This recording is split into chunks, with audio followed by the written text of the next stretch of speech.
Aboard the mighty airship Windswift, 4 valiant captains of the Order of Astari are tasked with hunting down the madmen who would bring back the Dragon Overlords. These are the adventures of the Windswift. Hello and welcome to episode 5 of the Windswift. If you're still here, it means you're hopefully enjoying yourself or desperately clinging on for something more entertaining to eventually crawl its way out of our narrative here. Either way, thank you for joining us and watching today. We move straight into the Dice of Destiny, where we try and figure out who's going to tell us and exactly who is going to do what, and that's number 2, which is Mutaru. Excellent. Well, gather round, for I have a tale to tell, one filled with different adventures and different stories from different people. First of all, Mutaru had an interesting encounter with a small cabin boy. Don't worry, nothing happened to him. He just simply got inspired to do his new tasks as our new employee aboard the Windswift, and he has done so with gumption. After approaching the spire of the mountain, we managed to locate the ship that was in distress. It appeared to be injured, having suffered some damage from fire before crashing onto the walls of a hidden citadel lodged between the glaciers of the mountain. After careful examination, some discussion, and packing a great deal of salt into a barrel, we gathered up our metal and headed down in the skiff to investigate. Upon closer inspection, we realized that a second attack had occurred, or at least a second impact, in which the ship had suffered a fair bit more damage than we had originally anticipated, with even the mast having come down through the center of the ship. Upon landing, we found that the citadel was built similar to a ziggurat, with 3 distinct openings. We decided that rather than investigate the ziggurat, we would at first check for survivors aboard the ship. But the ship was not necessarily unguarded. As soon as we made foothold, we headed towards the ship only to be surprised by fiends from the icy depths below us. And that is where we are. Excellent. And there you go. Hence, Mutaru being the bard. Now, yes. All this right before we were getting into a fight. As like we're in the cold. We know. We're here. All right. So, from everybody, please may I have initiative as the frozen corpses of these icicle ghouls come charging towards you. Terrible rolls today. With 17. intent. 17 from Con, 12 from Graham, Mutaru. 18. 18. All right, and from my ghouls, a spectacular 20. So, Fuck. Didn't matter. yes. So these, there's 10 of them as they come storming towards you. Their ice tendrils, claws poised. Yes, Blackson, you had a question. Yeah, do they look like they are from the ship? No, they look as if they've been dead for a very long time. Whatever skin has remained on their bones has frozen after being gaunt, so they must have died and then frozen after that. Okay, but a long, long time ago, yes. In a galaxy far away. Okay, yes, possibly. Their ears that remain on one of them is definitely elvish. But other than that, most of the ice that surrounds their bodies are obscured. And so with that, the 10 charge towards you. The 8, charge towards you and attack you. As it so happens, because of the way that they stood up around you, they get to attack 2 each. Mutaru, the first 2 swing their claws at you. The second one scrapes across your armor, hitting an armor class of 16. That will hit. That'll hit. All right, you take 1 point of damage as these cold claws rake across your back. Con, they seem intent on trying to just overpower you and crawl all over you. One of them, however, it looks like its leg has got a big block of ice around it, so it's moving a little bit slower than the other one. The other one, however, lashes out at you and gets a 15. That'll do it. Alright. 2 points of damage as it starts to rip into your chest, almost forcing you to take steps back. Graham, the first of these ice-like creatures, pauses and almost looks at you for a moment and in catching your eye, its companion launches off of its back onto you and hits an armor class in well above the 20s. Wow. As it sails through the air, it swings out with its claw, which catches you across the top of your forehead, doing 4 points of damage. Blackston, a natural 20 was rolled. Before we're not surprised, right? No, not surprised. All right. So as he comes towards me, yes, I kind of ready myself, and then what happens? All right.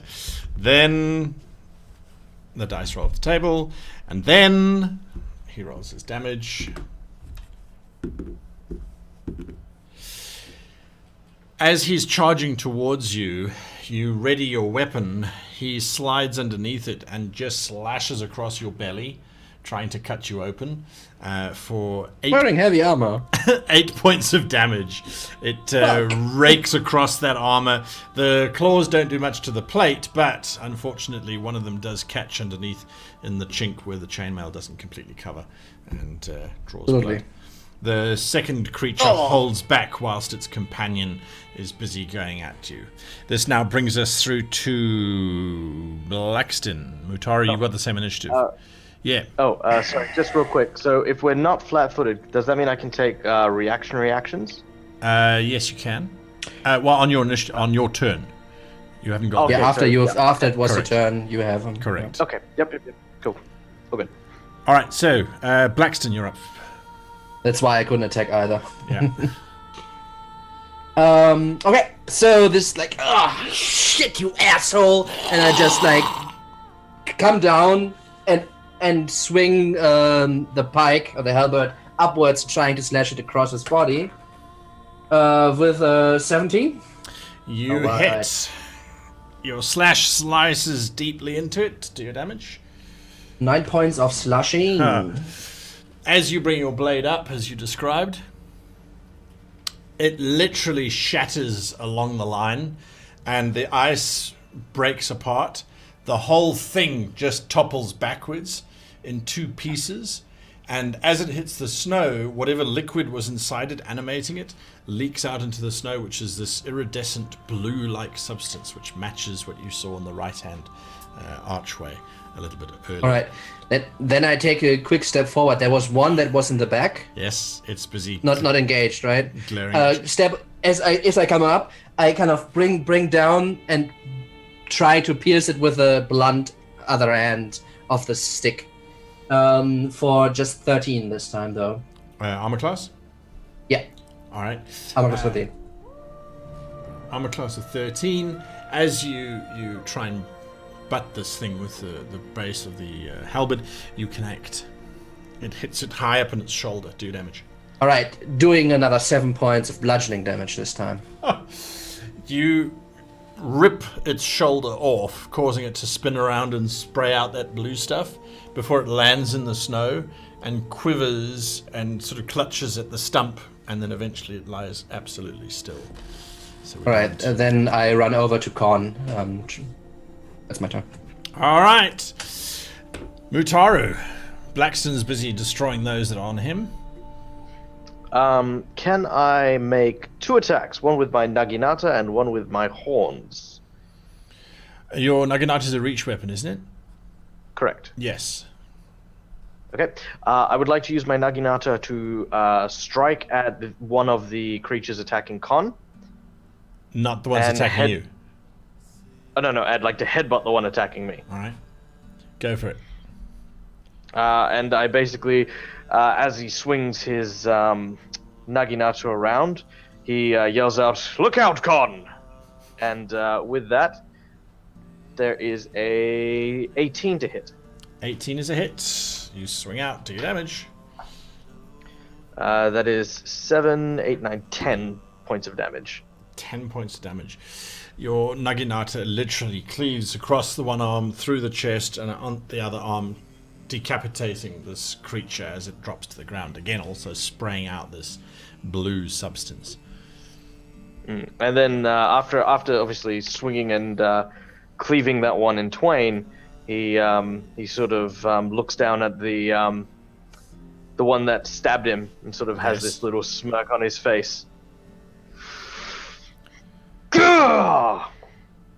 And that is a 19 to hit. 19, do your damage? That is 9 points of damage. Alright. Give me a second here. Okay. You smash into it and just drive its head into its chest. The whole thing just crumbles at your feet.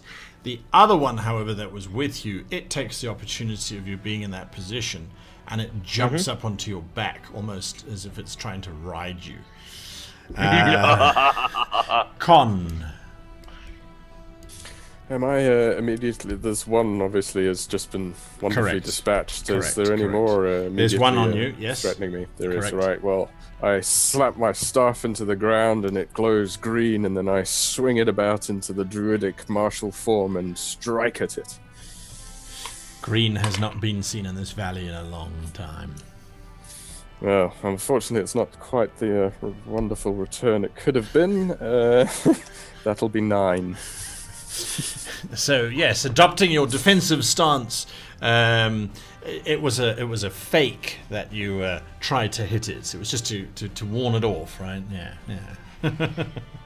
Graham. That's it, yes. Right. How far away is Khan's adversary? From you, he's probably about 15 feet away. Ah, perfect. So I'm going to let's see. Right. I'm going to make a normal attack with my rapier at the creature in front of me. It glares at you. That'll be a 16. You pierce it. Do your damage? I shall pierce it forward. Try to stab it into its ribs. Wow, okay. 5. I rolled a 1 on my damage die. So you bury your blade deep into its chest, and when you pull out, there is that initial spray of blue substance. And what you see is that blue substance, once it starts to leak out of them, it seems to eat out the remainder of its chest as it just dissolves away the ice that's encased this creature. And so it drops to its knees with its chest basically melting, seeping this blue stuff, and it collapses next to you. Quite dead. Oh, gross. Can I? Then I'll use my. I like to use my bonus action for an offhand attack. Sure.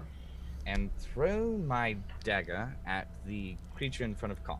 Very well. Make your attack. Hopefully to get that wonderful sneak attack in. I'll go because I stabbed it forward, grabbed my dagger, and went. And that's going to be a 17 to hit. 17 is a hit. It sails through Good the air shot. and slams into this creature that was momentarily awed by the green glow of the staff. Let's see, and then there's no modifier for that. So here we go. Aha! So total 6. Your dagger buries itself deep within the creature's skull, and for a moment it stands there just looking at you, Con, and then it collapses. Bravo! That brings us to the top of the round. There are 3 remaining. One on Mutaru's back. It now just starts to rip into your hairy mask and shoulders. That's a hit. You take an additional 3 points of damage as it continues to claw at your back. It seems like it's trying to bury itself inside of you. Then there's one left with with Graham and one left with Con. Con, the one that's with you, gets a natural 20. So we check what that turns into. Normal damage.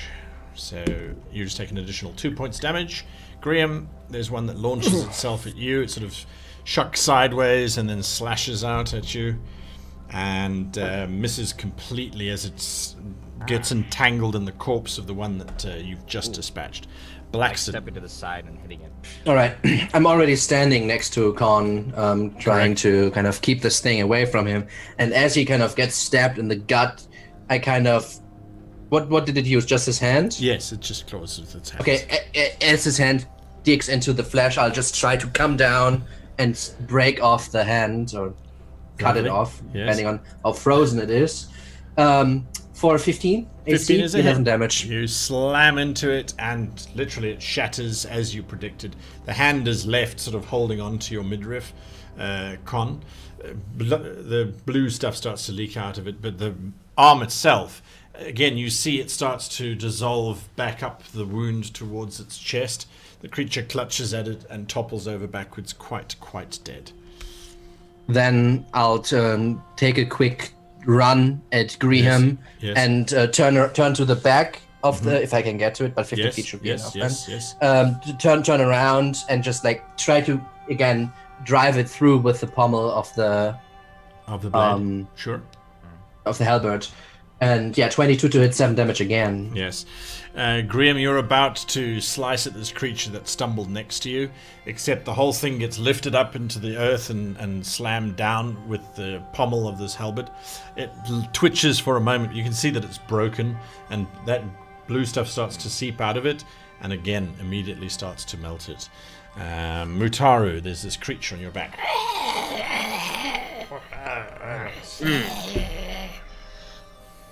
Mutaru, remaining calm, sort of, starts chanting in Chung.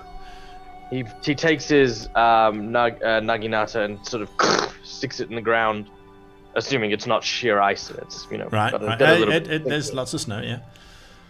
And with that, he basically lays his hand on himself and conjures a thick samurai outfit made of pure writhing shadow.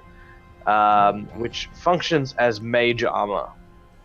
And as a bonus action, could I attempt to reverse the grapple at all? Yeah, absolutely. Move Yep. Yeah, you can try and grab it. So, give me athletics. So I'm basically yes, I can most certainly do that. That is what I want to see. Okay, that is a 23 on my athletics. Wow. You literally reach up, grab its one arm, and you can just pull it down onto the ground in front of you. Not a problem whatsoever. Right, Con. No immediate threats around me. Any left standing? Everything's dead except for the one riding on the back of Mutaru there, which is in the process of flying through the air. Well, it's landed at his feet. Yeah. Right. Well, I'm not in a position to directly engage it. It seems like the immediate threats over. I look about to see if there's anything coming beyond that. The large archway with the drag marks and the broken portcullis. You look down that area. You can from here see further in a little bit, but not a huge amount. You can see that there is maybe 20 or 30 more of these creatures busy running down the corridor towards you guys. We have company! Oh, great. Right, they are still inside, and they're inside the big double doors, right? Yes, correct. In the process of swarming out of this. Yeah, they're probably about maybe 100 foot away from you at the moment. And how far are we away from the door? From the door, you are no more than 30 feet. Yeah, bearing in mind these are 100-foot high doors, so they are significant in size. All right, so is it initiative order still? Graham, are you going to do anything? Yes, I'm going to... Well, first off, I'm going to try to put the stupid beast out of its misery, so I'll run over it, and it's prone, this creature? Correct. Okay, so advantage of the attack. I'm going to stab it right in the face. It really needs to die. So no interrogation this thing? 13. Okay. No interrogating that, no. So 13. Oh yeah, that's a hit, that's fine. You slash into its face, do damage. Yep, here we go. That's going to... Ooh, that was nice. So that's 15. 15? Yeah, you stab into its face. The whole thing quivers around your blade as you pull it out against that blue stuff spurts out. Yeah. Grab that dagger, though. I don't want that to get... Yes. It's mine. All right. So we're out of initiative now as the last one of them dies and melts itself into the snow. The others are 100 foot away. You are 30 foot from the doorway. You are about 30 foot from the fallen wreck of the Sandarai and about 10 feet away from your skiff. I think we should get back to the ship. How far is the door? How far are the doors apart? The double doors. The double doors, they have obviously been ripped open by some sort of massive action. So they're not ajar, they're just like no, open. they're fully open. Yes, yeah. Just so these other guys, they're coming from one of the entrances The north to the entrance, ziggurat. correct. Right, and is there any sort of overhanging ice or overhanging snow that is above that entrance? There is a vast array of stalactite icicles that hang from the top of the archway. That's what you're doing, the three of you. Are you going to do anything differently? I really think we should head back to the skiff and just leave. We can. No, we can't. We can't leave. Fall back to the ship. How We many need are information. Oh. From here While you we're see swarmed with 20, undead? 30, 50 maybe. coming? Right, back to 50 the now. skiff. I thought 20. No, it or was 30. yeah, Alright. it was 20, but as they're running forward you can see there's more further back in. It's a horde. Back on the skiff. Come on. You're shouting skiff, you're shouting skiff, you're shouting storm charger, you're firing off an icy blast. Alright.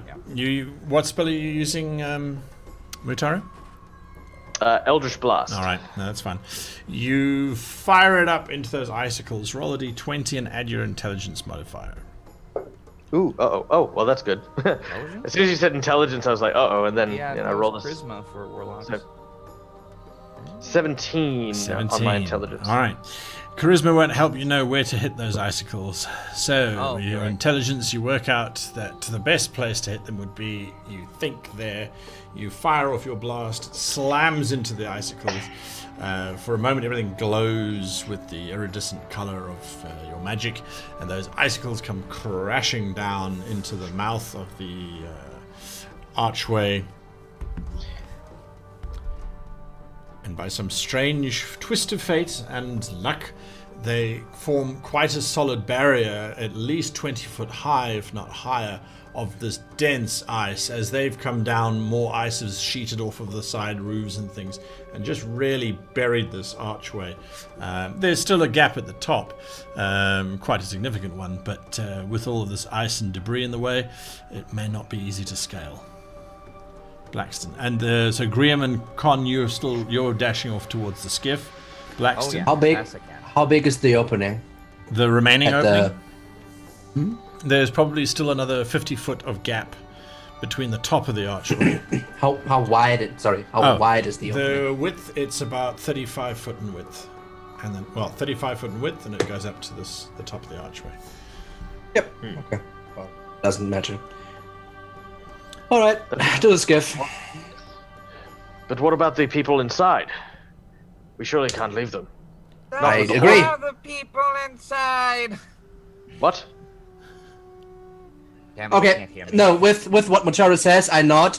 I put my halberd in the ground, dive it into the ground, Yes. get my longsword, get my shield, and run up the side of the icicles that fell. Yes. Basically, step on top of the ridge. the summit of this Yes. hill or whatever. Yes. And I will cast Shield of Faith on myself. I say, "For the order!" Oh, bloody hell. I'll come with him. I'll do Mutara the exact charge. same. Con? Oh, you damn fools! I turn around, and I chase after them. Support from there or something. Graham? As I run, I produce flames in my free hand, Alright. ready to hurl. I'm coming. Alright, so as Blackston stands there with his shield of faith glowing about him, and Mutaro is wreathed in shadow and smoke.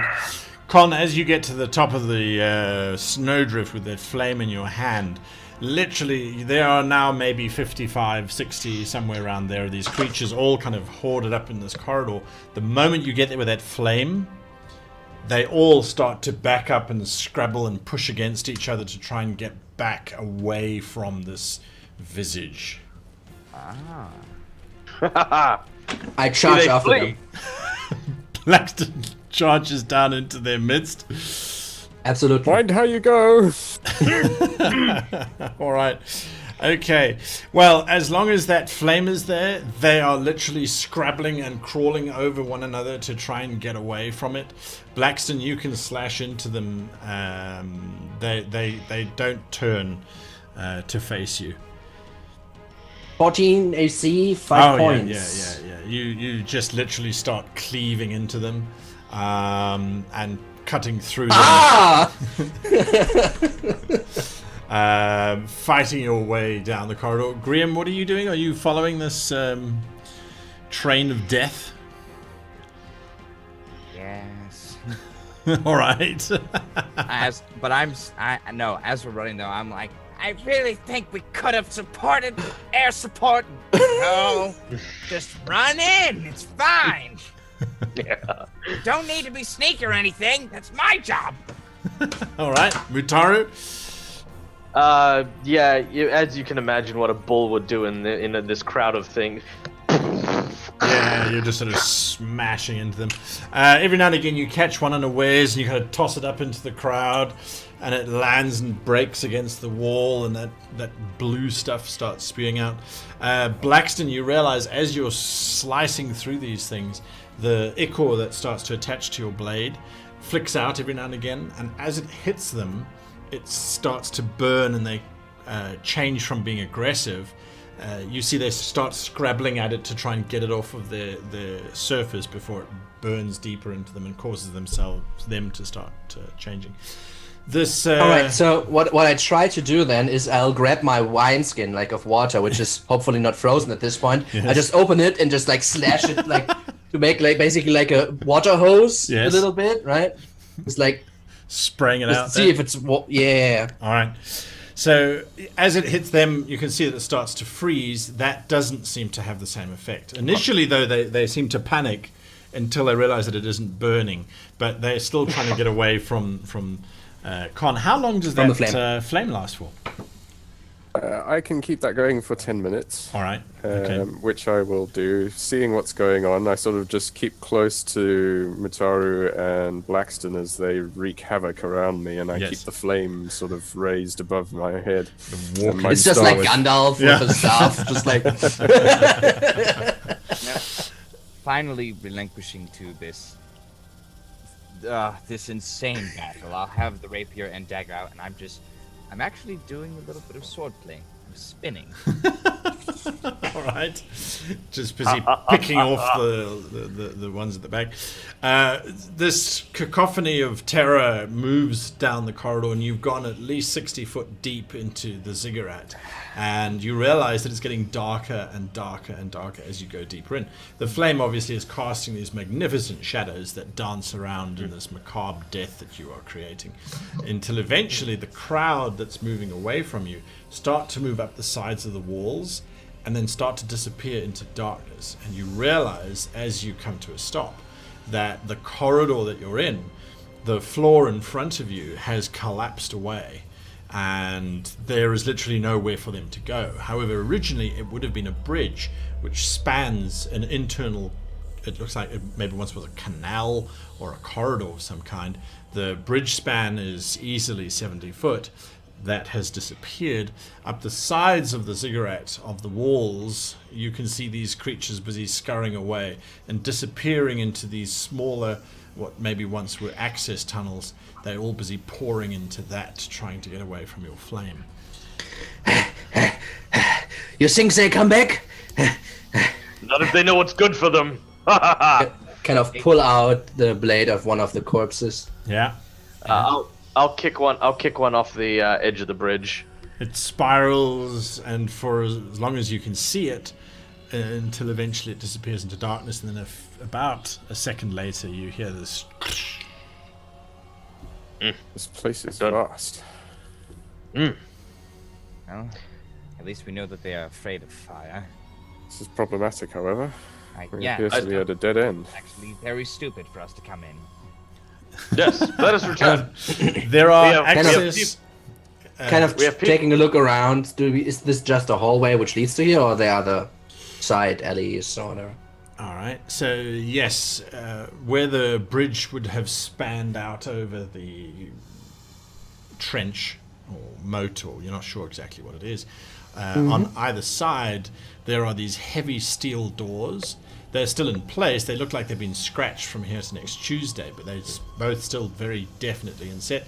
They are 6 foot high, have a vague oval shape to them, but they're on either side, just in front of where the bridge would have been. Then looking out over the expanse, you can look up the sides of this structure, and you can see that there are access holes, which is what these things disappeared inside of. And those are about 10 foot away from the bridge itself. I'll head back back towards the ship. All right. You're going to start heading back towards the ship. Graham? There were 2 other entrances, weren't there? Correct. One to the east, one to the west.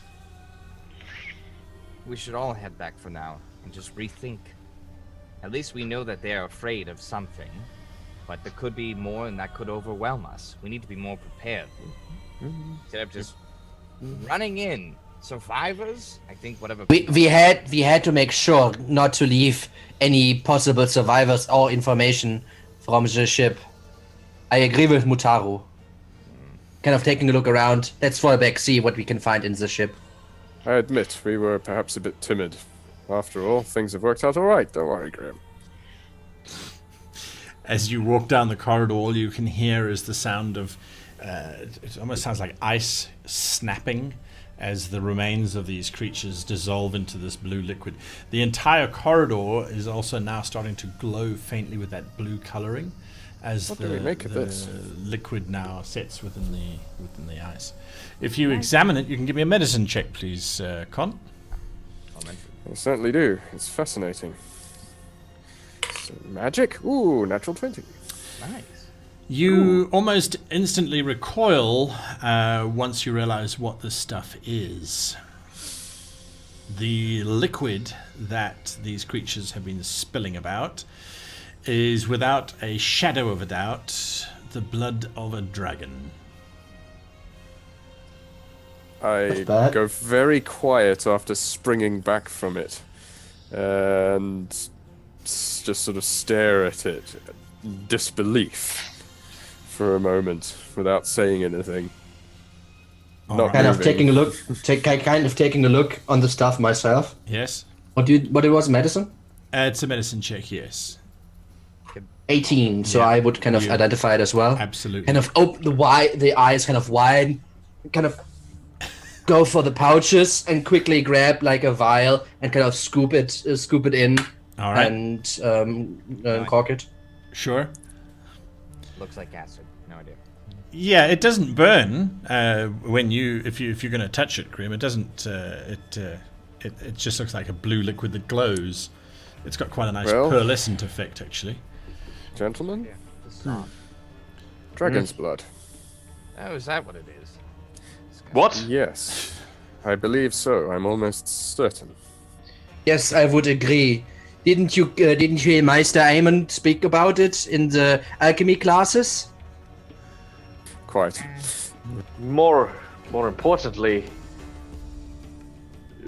why is the dragon blood inside the dead? This opens a whole new frontier of unknown. This has to be related Well, with ice elves, I think they are. Saying We have to go about explore that. further. We have to get to the bottom of this place. There's more to be found. At this Yes, point, but- we have no choice. We have yes, to- but first, we have survivors to look for. Well, they're in here. Our goals coincide on that front. Well, no, they might be in the ship. I think doubt we it, at least but we'll- should take a look at what we might get gleam from the ship. Maybe Agreed. if you find more information of what maybe also lies inside this ziggurat. Look, but I doubt there actually are survivors. It doesn't look like it, but I agree. That we is should no have a way look to speak. anyway. After all, look, we Cabin found boy. our cabin boy in the desert of broken glass with a lung full of mercury. I'm starting to imagine most things are possible. That's right. Yes. Also, Yes. when I was connected to the oracle of the ship, she spoke to her captors, which would, I assume, mean that they could communicate as well. And it seemed that they caught her. She tried to reason with them, but I couldn't hear what they were saying.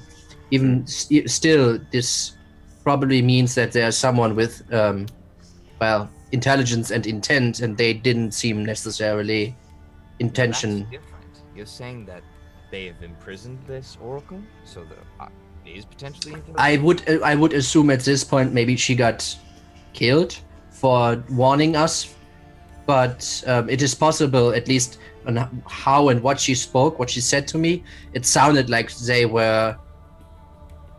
she was speaking to someone she knew, at least. So At this point, Mutaru slams his Naginata down and says, "Enough posturing! We are wasting precious time for a person who may not have it." I mean, Come. I would say this Yes, as we as you go walk back in. to the ship. You Right? climb back out over the snowdrift and make your way across the now empty battlefield towards the remains of the Sandori. Do you go into the lower hull, or do you try and get up onto deck? Getting into the lower hull is fairly easy. There are punctures. My first direction that I would want to go is where the Oracle would usually stay.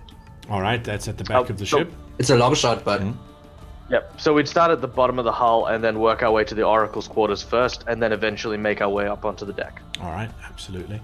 As you make your way through the remains, you enter in through the lower hold area, which is where the horses would be.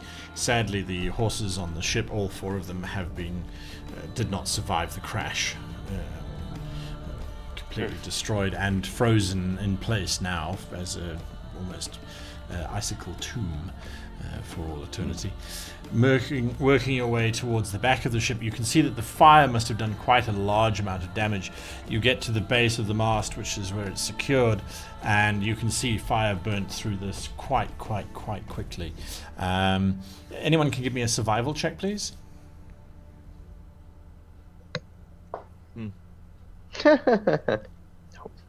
14. 14. All right. Freddie, I didn't get your number. I can't hear you. No. I was going to investigate, not to do a survival. It was right. something else. Okay. So the flame that burnt through here, this was not a natural fire. This was something that was far hotter. To be able to incinerate such a heavy oak mast such as this one. There is signs of combat as you head further into the ship. Here a tossed blade, there a hatchet mark in the wood. Eventually you start to see signs of the inhabitants having been involved as there's blood on the floor. It's all perfectly frozen, which allows it to become a little bit more obvious as you're heading into the ship. Yes, Graham? I want to examine the burn marks and the flames, or where the flames hit, and I want to see if there's a difference between alchemical fire, dragon fire, because I have a couple suspicions it might be, or just any kind of arcane fire as well. All right. If I can tell if there's a difference. Okay, so by looking at the different types of flame, looking at what the blue liquid seemed to do, whatever flame this was, it was definitely a magical flame. There's nothing, even gnomish fire, which burns on water and burns water, which is an alchemical substance, even that would not have done the damage, because what you do see is that the flame spread through the ship incredibly quickly. And several of the internal walls have actually been blown inwards or outwards, depending on which side of the wall you're standing on. That indicates that an explosion went off, a very fiery explosion that then set things on fire and continued to burn thereafter. From seeing these dudes explode in the sky, Yes. was it a fiery explosion? It was a You giant said like blue flame, I think, blue right? flame. That's what you said? Yes, correct. A blast of blue flame. Now that you've managed to work your way through the wreckage, and it's a bit slow going because every now and again a floorboard would shift, or there's a piece of timber that you've got to move out of the way. But yes, you would guess that the explosion that you saw could very well have done something like this on the ship. If this had gone off near the engine, then that would make even more sense as to what could have caused the Kadandachi to explode. That's confusing, because I thought I thought it was all like sucked into like a giant like spatial time difference explosion too. That was the Kadandachi. If you remember, our training ship after the explosion. was, first of all, and second of all, that exploded a little bit differently. Ours were blue. The Kadan exploded green, so that might be something different. Yes, And to boot, I think they got into the engines of the other one as well. Like that's one of the things is that the energy from the explosion may have easily been interacting with these magical energies and amplified by the engines to create that kind of almost vaporizing effect, I guess. Apparently the saboteurs struck here, perhaps, and but failed to get to the engine room. You push open a doorway leading towards where the Oracle's room would be, and are immediately stopped in your tracks by a drow. He looks to be about maybe 400 or 500 years old. His hair is particularly stark in comparison to his skin, but wrinkles abound everywhere. Asalam was a girl, right? Correct. Asalan was a girl, yes. His hand is pulled back, almost as if he's about to summon some kind of magical property. He is dressed in fairly flowing robes, and he doesn't appear to have any weaponry on him. His other hand, however, is completely missing from the elbow. It's completely gone. It looks as if it's been ripped out. And whatever killed him obviously went in through his chest, because there's a large gaping wound that's been cut open. And he also has obviously fallen backwards and died and subsequently frozen. But the hand that is open, you can see the symbols there quite clearly for the Octrelicar. Terrible As shame. I feared. It seems there's no one alive here. What, you find one person and you assume they're all dead? We've been through half the ship. And Which means there's another half to search. Very well. Kind of I step think close. I have an idea that might save some time. I kind of step closer towards the drow while he... Sure. Okay. Go for con. I transform into a ferret.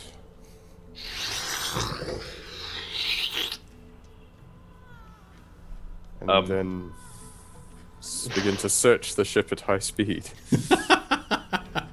This little ferret starts bouncing around, running up beams. Can he fit through the tubes? Yes, as a matter of fact. That's a good point. Yes. So now you're hearing from the remaining horns that haven't been bent out of shape this little scrubber, scrubber, scrubber, scrubber, scrubber, scrubber, scrubber, scrubber, scrubber, scrubber, scrubber, scrubber, scrubber. I grab one of the horn heads and I go,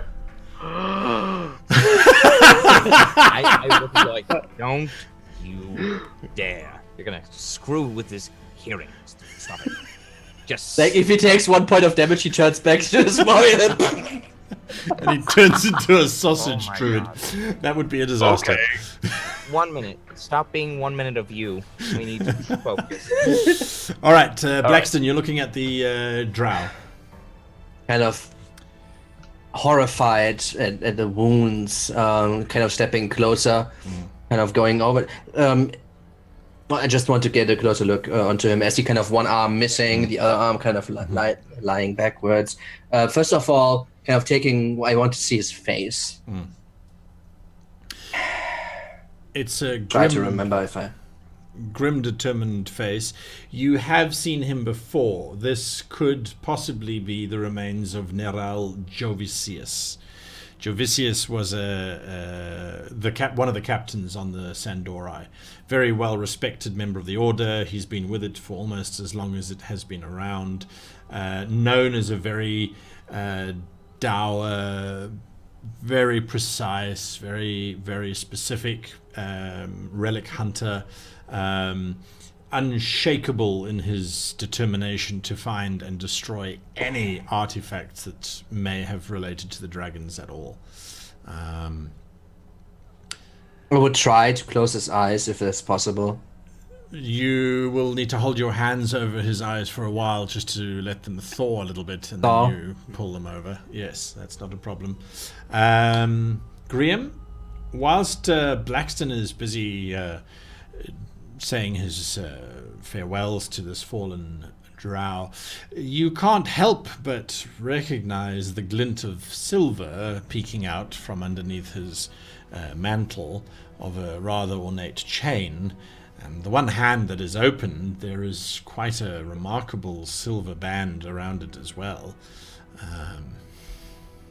I'm just saying. No, I'm going over there. I'm gonna just take, quietly, respectfully, just look at the belongings. I just like to take a closer look. So silver. What are you doing? I am simply observing these silver bands. Yes, keep it to observing, you scavenger. No. What I'm saying is, I wonder if there are any potential magical properties to these things. I do not care. He is a comrade, a fallen comrade. He certainly is, and I don't think he really needs these things. We might. We're living. If you want to keep living, you let the dead rest. Well, you see, in the Chung, it is tradition to take the fallen warrior's belongings to pass on to comrades and friends and family. It is not unusual, although I do admit, you the utmost care and respect, Grim, I'm sure you are willing to take. I'm being very respectful. While you pilfer a dead body? But no. Also, I am looking for any papers and information that might be on this body Sure. that we might. All right. Con, you're busy scrabbling through the tubes and things. You're hearing this vague argument coming from everywhere around you. It's really good, yeah. Don't take his stuff. But what you do hear is the unmistakable sound of someone breathing quite heavily, coming from one of the tubes that you think is actually from the galley. Oh, bugger me, that bloody bastard was right again. God. 2 dinners. Squeak, squeak, squeak, squeak, squeak. There's a ferret trying to snap its fingers to realize that it has paws. Yes, so you head in. I investigate further. All right. As you sort of Quietly. look out of the speaking horn, you look out into the kitchen, and it gives you a rather unique position, being slightly elevated and looking around. And you can just make out that there's a cupboard below the washing sinks, which is slightly ajar, and there's there's an eye busy peering out of it, looking rather nervous. And we'll find out who owns that eye when we come back next week on the adventures of the Windswift. Stay with us if you want to see an unpacking of this episode. Otherwise, hit that like button, hit that subscribe button if you want to see more. And for those of you not staying with us, farewell, so long, and happy gaming until next week. For those that are with us, well, let's kick it off then with Mutaru.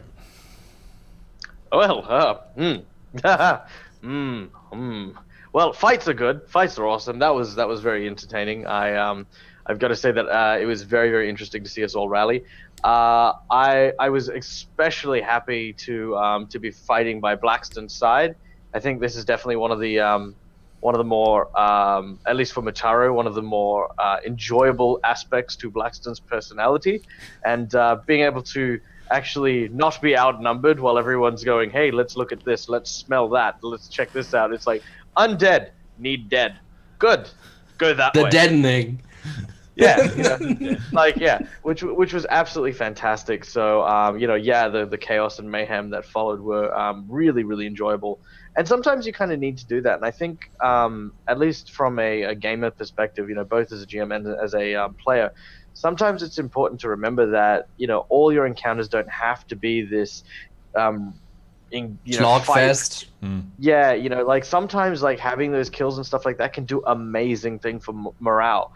And I definitely felt that morale build up as we did that fight. And I think it also bonded lots of the group towards that, while at the same time progress the story forward.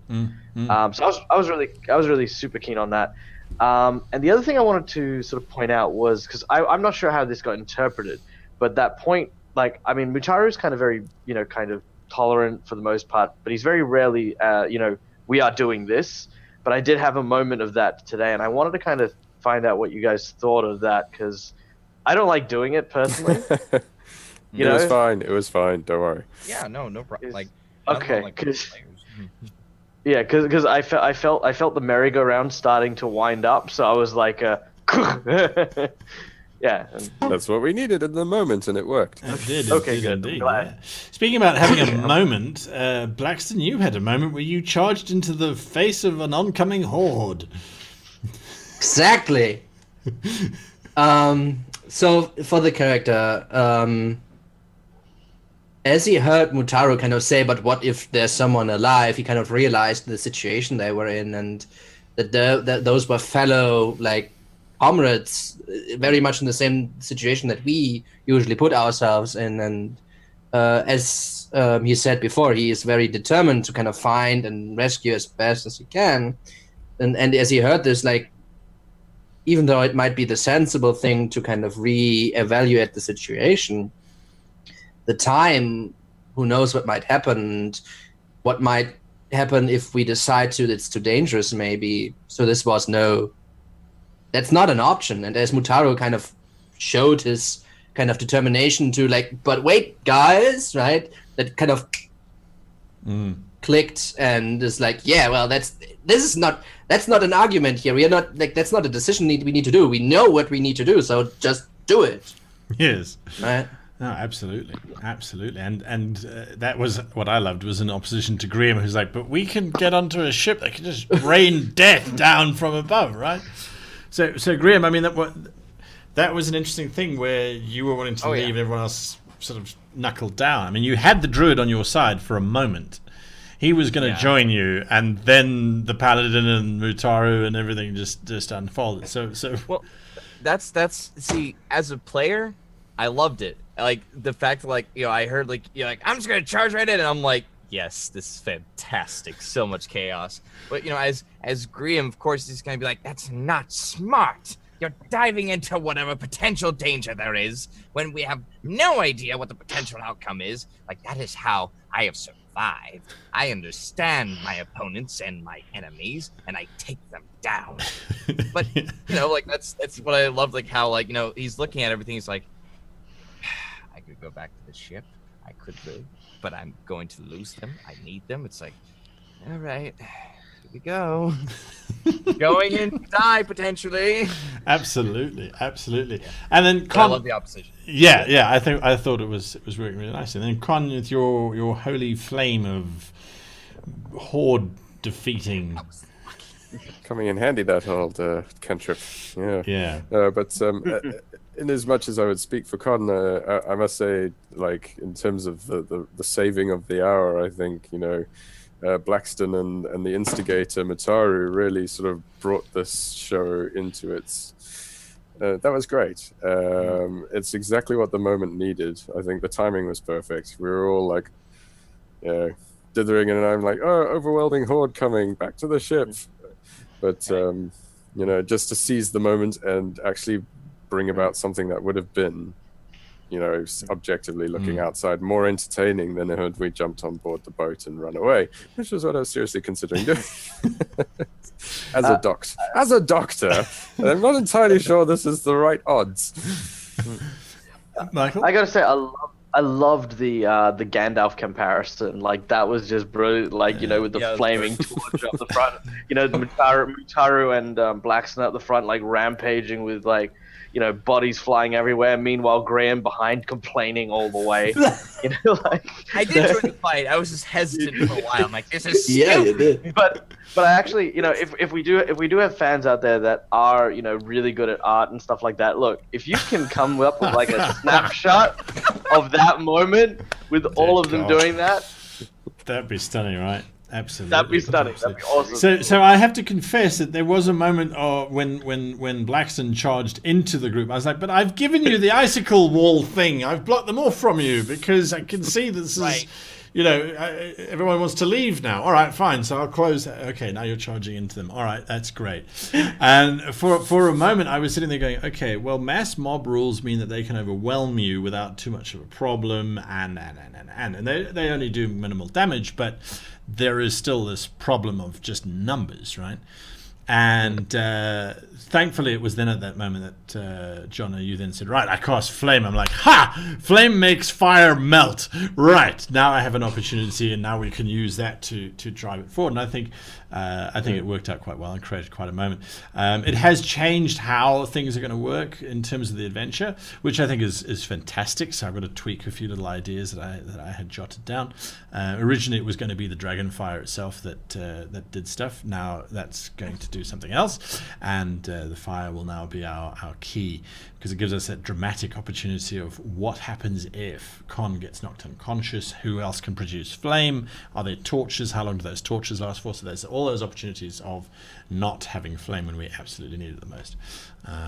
Dear God. But anyway, You know what that means? all those wonderful things. Suddenly the spellcaster's all busy writing down, right, flame. What have you learned for today? Flame. All the flame. All the flame. All right, When we're chaps. next in town, I want to visit a cellar of magical items.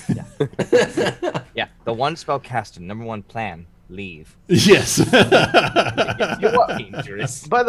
I think one of the things that I think is going to get completely forgotten every time we play is I'm a spellcaster. Yeah. Yeah. I don't believe I'm not a warrior. I don't believe you. I know, but I've actually got This fire is what he spells. says. I know you are. The only spell you cast thus far was in my face. Yeah. Would you rather have me not cast it? Correct. That's fine.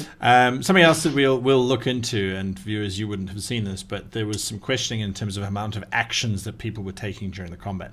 And yes, I think there was too many actions happening that were reactions and bonuses and things and that sort of thing. So the guys were chatting in the chat box, which you don't get to see for legal reasons. But aside from that, so yes, let's unpack that quickly, because I think there was too many actions happening. Blackston, just explain to me how you get to make the 2 attacks in the round. So I'm wielding a halberd. Yes. And with the halberd and the master with the feat that you can take as a human, as a variant human, you can do a butt attack with the halberd with your bonus action. Gotcha. So this way I get 2 attacks. It's similar to if you dual wield, which is what Graham did, right? Yeah, the offhand attack, just without the damage modifier on right. it. Though that it takes a bonus action, so you have like your action, which is 1 attack at this point. When I'm at higher level, that's changing, and I get the butt attack. All right, so now obviously we are using Dungeons and Dragons 5th edition for this, so that's where the context of this conversation is going from. All right, so that explains where Graham's thing comes from. So Mutaru, I gave you the wrong call then in terms of your attack with your Naginata, because your head attack is not a bonus attack, but you didn't move. Yeah. So. So that was my curious question, is because I was treating my gore as an offhanded attack with a -2 penalty to it, which I counted for. Because I'm not entirely sure how that works, so I kind of assumed it worked like dual weapon fighting, because it's a natural attack that doesn't require hands, whereas my Naginata is a 2-handed weapon, which obviously. What does it say different, as a requirement? What does it take? Does it take an action to do it? To do a gore attack? Yeah. I actually don't know. I think that was part of the homebrew stuff for the race, where you've got a natural attack with a gore attack. So really, it comes down to how natural attacks work in 5th Ed. I mean, obviously, my speciality is Pathfinder, so yeah. How does that work? Like, so let's say, for example, you're using a catfolk, because there are catfolk in. That's right. Yeah. You could also lizard folk also have like natural weapons. What they do, obviously they have claws, right? No, the lizard folk can actually bite. I think they can actually bite, and it takes an action to bite. Pretty sure it does. So you can decide to use weapon, or you can bite, which usually you default to the weapon because it's usually better. Right. So you can't use your natural attack as a offhanded weapon. I think usually not. No. I think we'll settle on that as well. For me, the visual problem that I had was that it's this long naginata that you're busy wielding, and then it's also these long horns. So there's a little bit of a dexterity thing that's happening there. But I think the important thing is that the combat didn't stop. Everything just carried on going. Right. And it was only post the event that we actually had this discussion, which is something that I think we all will always advocate, rather than to sit down and start opening books up and pointing to this rule. And Exactly. You don't want to do this like, well, actually. Correct. Anyway. 40 rules that we've all broken. Now we have to go back to the law of D&D. Yes, and I have made a video on those exact people. And if you don't know what it's called, go and look for it, because I can't repeat it in public. So until next time, thank you for joining us. We hope this conversation was enlightening and that the show was entertaining. So hit the like button, hit the subscribe button. Until next time, from all of us, goodbye.